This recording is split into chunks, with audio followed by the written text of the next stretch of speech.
Good evening. Hello. Welcome to Leadership Satsang. It's evening time, a beautiful evening here in Mumbai. That's where I'm joining you from today. So, welcome to the 78th episode of Leadership Satsang. Thank you so much for supporting me and encouraging me to keep coming and sharing more insights in the space of leadership and spirituality week after week after week. I'm your leadership coach, Yukti Kapoor Mehndi. Absolutely obliged and grateful to you all for all your support and most importantly for your hunger to learn. It is so interesting that in the last 77 episodes, not only did I not repeat any topic, I also didn't feel the need to do so. It just wasn't a struggle at all to think about something more meaningful, more important, more insightful that can be put out as a learning. And that's also a function of the way you come and open up, sharing your challenges, putting out your questions. And that's what tells me the relevance of these sessions and how I can keep adding more and more relevance to it. So if you are stuck anywhere in your leadership journey, all you need to do is drop me a line. Okay, and together we're going to find a way out of it, because everything is figure outable. That's what I love, from this coach and someone I really look up to. I don't see her as an influencer. I see her as a real authentic person, and I see myself in her as I follow Marie Folio and see her work. And one thing that she keeps saying is everything is figure outable, and it is so true, right? Whatever the situation is, there is always a solution. You just need to put that situation out, and you know what? You don't need to figure it out all by yourself all the time. There is enough and more support available to us. Unfortunately, not many of us are willing to just put our hand up and ask for support. Because once you do, 50% of the job is done. You just put your hand up, you ask for help, and you get help. And that's what we need sometimes to unstuck ourselves. So if you feel stuck ever, don't ever hesitate in putting your hand up and asking for help. Drop me a line, send me an email, yukti, yukti, @sbyacademy.com. That's my email address. And I will look forward to your emails and do my best to come up with the solutions that can be applied, implemented immediately in real life, right? And as you know, the last week of every month is an open house. So it's an open session. You can ask me any question and I'm going to pick it up live and answer it live so that we don't waste any time at all and quickly get on to our next level in life. That's what we do. And that means I think next week's session or week after that is an open house. Right. So with that, let us open today's session. And today we are going to talk about the importance of coaching as a skill for leaders. When we are leading our people, how important is it for us to learn coaching as a skill to be able to do so? More on that when we bring ourselves here in this moment completely. And you know how we do that. We do that by chanting Om and bringing ourselves in this present moment through the vibrations that we create with the chant, right? So the way to do it is to keep your spine straight and relax your shoulders. Gently close your eyes, take a few breaths in and out. And then at one point when I'll ask you to take a deep breath in, as we exhale, we chant Om together. If you can, and if your environment allows, please chant it out loud, so that you can feel those vibrations inside your vocal cord and can go down to your chest and lower till your abdomen. If you're doing it right, you'll be able to feel those vibrations. So in your own time, you should do it for at least 10 minutes and you will see the difference. You will feel it immediately. Just 10 minutes in your 24 hours is no big ask, right? So if you can take that time out, you will see how it, serves you the entire day. For now, we're going to do it only 5 times. I will keep the count for you. Let's prepare ourselves. Please sit comfortably wherever you are. If you're on a chair, see if you can touch your feet onto the ground, right? That's called as grounding. That's when we do that earthing, which is there in every wire, right? Without that, there can be a short circuit. That's what happens to us as well. When there is no grounding, there's no humility, then there is a short circuit that happens here. We just get carried away with all the achievements and trophies and success that we gather. And we gathered all that because of the humility we had back then. The moment you lose that, you lose all of this too. So we never lose it. We never lose it. We always come back to staying grounded, to being humble. And sometimes we need to do it physically. So please put your feet firmly on the ground if you can. Keep your spine straight and absolutely relax your shoulders. Scan your body to see if there is any stiffness. And if you find any stiffness, just loosen up, loosen up. Keep your glasses aside. And take a nice deep breath in and breathe out. Let's do it a few times. You breathe in and out. Let's forget about whatever has happened in the day, and a lot might happen after this session, but here we are in this moment. Let's take a nice deep breath in and prepare ourselves to chant Om 5 times together. Let's breathe in.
Shanti,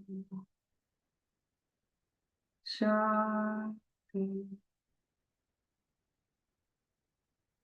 Shanti.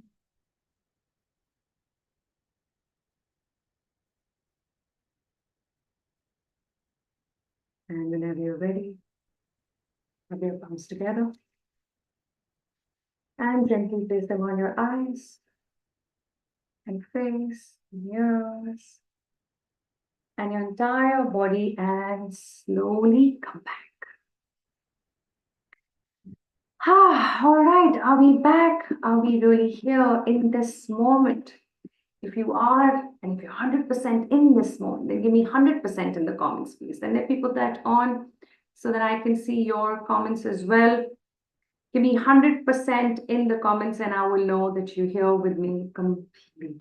And whenever you feel like you're all over the place, you have the power to bring yourself back. And only you can. And all it takes is for us to just find a nice, quiet, silent corner and chant Om a few times till you can find that centering once again, right? That's what we do. That's what we do as leaders. We are well equipped to get whatever we need to get so that we keep going ahead. And one thing that's going to help us tremendously to move ahead and take people along with us is to learn how to be a coach to our teams sometimes. So to go deeper into this domain and to understand more about what does it take to be an effective coach, we have with us a very, very special guest. Somebody who's a dear friend and a very, very good proficient coach herself. She's helped many people to transform their ability to lead and create and build more leaders. She understands HR at the back of her hand. She spent over 20 years in that space. And HR is all about understanding how to make every human a resource for growth. That's the importance that the department plays, and that's how well she's played her role in her corporate career and now her career as a coach. Please join me to welcome Aditi Radhakrishnan. Aditi, can you please join us on the screen? Welcome, welcome, my dear friend. Thank you so much for being here. I'm so thrilled, Yukti. Aditi, I'm Very, not hearing. very happy. Yeah, I can now. Can you hear me okay now? I think maybe there was a lag. Okay, excellent. I'm extremely thrilled and happy to share the stage along with you. Let's move forward. Yes. Awesome. Awesome. I do want to acknowledge and the fact that you have some challenge at your end right now personally, and that's how life is. Things just show up absolutely unplanned, and you still could stick to this commitment of being here and joining us today. Aditi, means a lot. Thank you so much for managing this slot in the middle of everything else that you're dealing with. Thank you. Thank you. Thank you. Okay. So Aditi, we have been talking about coaching as a skill with a community that I nurture on WhatsApp. We learn a new course every month. And this month, I'm taking them through how to be a coach to your team. And in the previous satsang sessions, we've covered much in detail the four different roles that a leader has to play, right? One of those roles is that of a coach. So to just quickly take you through and help everybody else recall that session, we said that, as a leader, sometimes we need to be a taskmaster, a manager who needs to tell people, boss, this is the problem, go fix it, right? Sometimes we also need to be a mentor where we tell them the solution that, I've been there, done that, and this is how it is done. So you just follow the suit and you will get the results. But they're both in the telling zone. We're telling them either the problem or the solution. And then we move on the other side of the axis where we stop telling and we start asking. And we can be asking for problems, which is when we are in a counseling stage where you kind of become an agony aunt or agony uncle, and you try to kind of give advice and the shoulder that somebody needs sometimes, for the support that they need and whatever they're going through. And then there are also opportunities as a leader where we can ask our teams for the solution instead of telling them the solution as a mentor all the time. Can we create space to ask for solutions so that they apply themselves and they're able to see this as a challenge, right? And when you get that challenge in front of you, more motivated to apply your learning, your intelligence, your intellect. And that's how, it adds up to their own growth and development. So coaching is a space which needs a lot more explanation, I feel, Aditi. And I would love to know your experience, because the moment you say coach, the first thing that comes to people's mind is sports. But I believe that sports is not really coaching, it's mentoring, because these are players who've kind of, created their own records and now they're teaching you how to do it. It's mentoring, been there, done that. Coaching is a space where you don't need that domain knowledge as a professional coach, and you can still coach people. But in leadership, when you are with the corporate or you're running your own business, you still need to have this skill as a leader where you find those little pockets of opportunity to develop your team and not just always spoon feed them, but ask them to create their own solutions. So, what's been your experience? You're a professional coach yourself, and you've also helped leaders to coach their teams. So, what's your understanding of how coaching is perceived? Thank you, Yukti, and thank you for setting the context as to what this amazing group is learning through your program. Um, when I began the coaching journey, to be honest, I as a corporate HR leader, I was already dabbling in all sorts of different kinds of interventions. And I remember once we had a lady come and take a session for us on coaching. And she had given us an assessment questionnaire. And I thought, oh, I'm going to ace coaching because I am a very good listener. And I know what really people want to hear. I can understand body language. I understand emotions. So, I've got it all.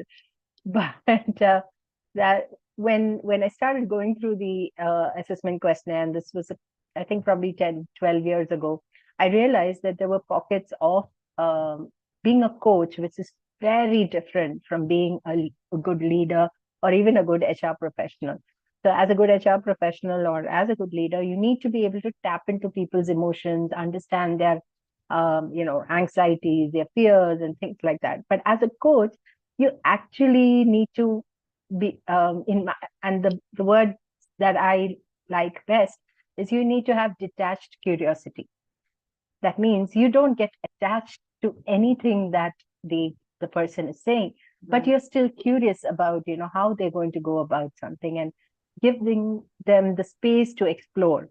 And then, of course, when I went for a really longer program, I realized how far we actually are in our worlds.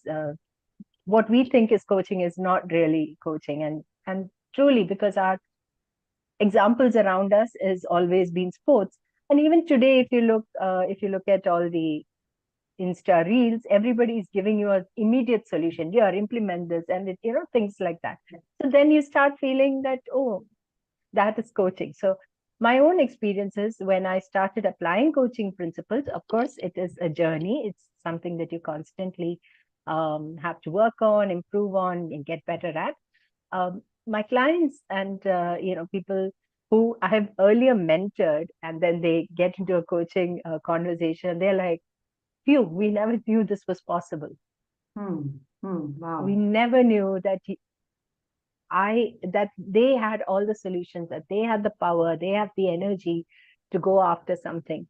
They hadn't seen it till they had got engaged in a coaching conversation. So I think coaching is an extremely powerful tool that all leaders must keep developing in their corporate or business journey, because we are no more in an era where people just follow instructions. I mean, it gets it's really outdated, and that's not what is expected, right? You are paying someone money and bringing them to the organization and then asking them to follow instructions just doesn't make sense anymore.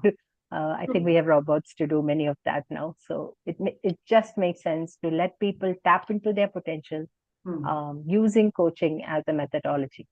Right. So right. yeah, I hope that kind of summarizes my own experience and what I look forward to. Yes, very well, Aditi. And I think you said it so well that with technology taking over and AI taking over and the bots becoming a part of integrated workforce, a lot of what needs to be done as a part of just process assembly line will be taken away. And so people who fear being jobless or who fear technology are those who are not willing to come out of their comfort zone and upskill and upgrade to know what is it that they need to learn today to be relevant tomorrow, right? And one such skill is coaching, because that is what's going to get you the best from the best that you hired. So it takes forever for us to get the right people, and then when we don't use them the right way, it is such a waste, right? It's somewhat criminal, honestly. Yeah, that's with no exaggeration. I totally agree. Right. So, given that all the people who are joining us here are not one of those criminals, because they are the ones who are eager to learn and do things differently. Let's now kind of throw some light on what does it take to build this muscle, of coaching. Now, of course, see, there are going to be some roadblocks. Now, for example, maybe you don't have enough time in every situation to coach, because coaching requires a little bit of time. It's not like you don't need hours to coach. There is something called as flash coaching, which professionals like us also do. We do 15-minute sessions, 20-minute sessions. We can still get to some result. But that's when you do only coaching, right? And that's our focus, and hence we can get to that point. But when you are a leader and amidst everything else you have to do, you might not be able to indulge in that level of coaching. And yet you can create pockets where coaching can come in. And then you can swap it with other roles you have to play. So I always tell all the leaders I work with that carry all the 4 hats with you every day in your bag, right? And you have to keep switching. Like, now I'm a mentor, now I'm a coach, now I have to be a task manager and master, now I have to play another role. So depending on the situation and depending upon the individual is when we have to decide when to be a coach, when not to be a coach. So it'll be interesting to know from your experience if you can think of some examples or anecdotes where it was not the right space or situation to use coaching, where coaching cannot give you the results that you might want. Like sometimes, we face those situations as well. So does something come to your mind, Aditi? Yeah, definitely. As a coach, you do encounter such situations. But as a professional coach, you learn how to then, work through that. And as a leader, I think the first, we are in the era of red flags and green flags, right? So in the one of the first red flags that you will encounter when you try to coach someone is uh, a lot of defensiveness, a lot of trying to over explain why they think something is the way it should be, or they are worried that you are going to judge them on how they respond. That's a big red flag. That tells you that this person is not yet ready for coaching, because they haven't internalized that coaching, or another person is an additional, I won't say brain, an additional pair of hands for you. Like they have not understood that you're there to help them. Yeah, yeah. Yeah. Hmm. And So, when that is big, it becomes really, really tough for a leader to coach, because they'll just go in circles, and how do you then get them to build that trust and things like that.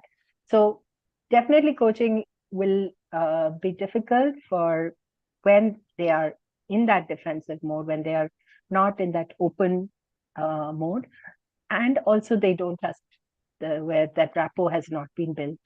yes, yes. So I think you've already put out two essential skills that every leader needs to have to be a good coach to their team. One is to learn how to build trust, how to create that psychological safety so that people are open to be challenged, open to explore with you as you encourage them to come into that exploration, and also inclusive leadership, where you're able to establish a sense of belongingness that, we are all on the same side of the table. And now from here, let's see how far we are from where we want to be. It's not that I am here. In fact, in coaching, you know how it is. The way we sit also, we don't sit in front of each other unless it's a limitation, like physically it's a limitation, but we sit next to each other to be able to see what's being created by the coachee as they go through the exploration. And as a leader, the formation of circle becomes a real power. And that's why, you're part of SCL Mastermind as well. And you know why we call it a circle of leadership. It's a silhouette circle of leadership, because every leader needs to take this responsibility of creating the formation of a circle, right? Where everyone has an equal opportunity to contribute. It's not as if I have all the answers because I'm the senior most in the room. Anybody can have answers, and answers better than mine. Only if I can create space for people to really share their thoughts. And most of the times, people don't care to do that because they're not given the space. They don't feel that that is safety, Is safe. and there's that sense of being judged, and that's why people hold back their potential. So here are the two important essential skills Aditi has shared already. One is be more inclusive in the way you lead, bring in that sense of belongingness, and the other thing she said is trust. Like build that trust, that sense of the psychological safety required in your team. So as you share that, Aditi, what has been your biggest challenge as a coach? Like what has really come in your own way all the time when you had to remind yourself that, it takes more than this to be a coach? What's that? Yeah, so I in coaching training, we were told this many, many times: hold the coach position, right? Where you make sure that the whole thing is about the client and not about you. So there are multiple times when a client shares, especially having seen corporate life, having seen how things work in a corporate, sometimes when the client shares, their fear, or their even sometimes their optimism, sometimes you feel like, this is not how it really works. And you can't go in there, because that's not what you're supposed to, that's not what you're there for, right? So that has been the toughest thing, holding back. But thankfully, I've had amazing peer coaches, as well as great trainers, who've given me some tips on how to work on that. And it very simply, it's called direct communication. It's like when you see something and you feel it is important, you have a method to communicate to that person, but not in a long-winded, give a story and tell them the Around the back bush context and in circles. yeah, and then make the whole thing about you, the spotlight is on you sort of thing. So yeah, that I think has been the learning for me personally, and that's something I before every coaching session I remind myself of: stay curious. It's about the client. It's not about you. You're not there for one-upmanship. And as leaders, it's very, very difficult because we will have experiences that we want to share. Right. But when you're wearing the coaching hat, that is not the time that you do it. Because the moment you do it, you are cutting off the opportunity for that person to find their own answers and their own method. They're different from you. So that acceptance that, they will have it, they will find it, and that patience, I think that those are the things that I've learned in this journey. You said it. You said it, Aditi. I think the patience to hold the space and to let the person take their time to come to a point which might be very clear to you, but that's because you've spent years more in that space. And so it should be clearer to you. But that doesn't mean that the other person should not be given the space to bring in that clarity. And when it comes from within, there is more ownership, right? There is more accountability to say, I thought of this idea, and then I want to see it live through instead of it being your idea that you want me to work upon. So huge, huge difference. And honestly, if I were to answer this question, I have a very similar confession to make, Aditi. Sometimes it's so the answer is so there in front of you. This is what the coaches should do, but then you will hold it back. And I think as a leader, that's what we need to do when we decide to play the role of a coach in a situation where you have time, when things are important but not yet urgent, is a situation where you can coach your team. And that is if the team member is coachable. And coachable means that you have that trust with the person feels safe with you, and the person is willing to be challenged, willing to explore. It's not that slot where you give feedback. It's the slot where Yeah. you choose to not speak and instead listen. And that brings me to the next important trait that you need to develop as a leader if you want to practice coaching with your team, which you must. You need to work on your listening abilities, active listening, like being there in the moment with the coach, which means, it's not so easy. It means forgetting about what's happening in the family. It's forgetting about your life, your world, just being there, listening to the person. And that's why in this practice, I feel, Aditi, as individuals, we become better individuals because, isn't it? Have you Absolutely. felt that? Absolutely. I internally, I have felt that metamorphosis, like I'm a very different person from when, before I began my coaching training. From there itself, I can see that difference. And it does reflect in your daily life too, in your personal life, in your professional life. You're much calmer as a person. So interestingly, you did mention that, leaders should use coaching when it is important and not urgent. I think leaders should get coached to make sure they have enough time for the important and not the urgent. The urgent shouldn't be your bigger, Absolutely. taking away the bigger chunk of your time. So, yeah. Absolutely. Otherwise, you're always firefighting, which means that you don't know how to extinguish and how to kind of do a few things proactively, right? It's always reactive ways to survive one day at a time. And that's not even the fun way to live. Forget about doing Absolutely. the work that you So do. that's been a big change for me as well, because I was always I thrived on activity. I thrived on crisis because it kind of gave me a false, now I know in hindsight, a false sense of power, because you are the person who's giving the solution, right? But at some point you should be the people empowering others to give the solution. So Mhm. absolutely it changes you for, I think I'm scarred for life thanks to Yeah. coaching. Yeah, wonderful. And I mean, I share that experience, Aditi. And I think as leaders, we don't need to necessarily quit our jobs to become professional coaches. But No. the more you engage in this practice, like even with whatever you're learning from this session or the course that you've probably done with me or you've learned from elsewhere, just bringing that to practice every day you will start seeing that change in you. The way you become more inclusive, the way you are willing to listen in a much more active manner, and much better manner. And most importantly, I think as we come to an end of this satsang session today, I think what I love the most about coaching is that it is future oriented. It's forward looking, right? It's not about dissecting the past and always feeling the need to get into some kind of root cause analysis, which has its own importance. But not in every situation do you need to get into who did what. It's more about what next, right? So where do we go from where we are to where we want to be? And that mindset is a growth mindset that every leader must develop.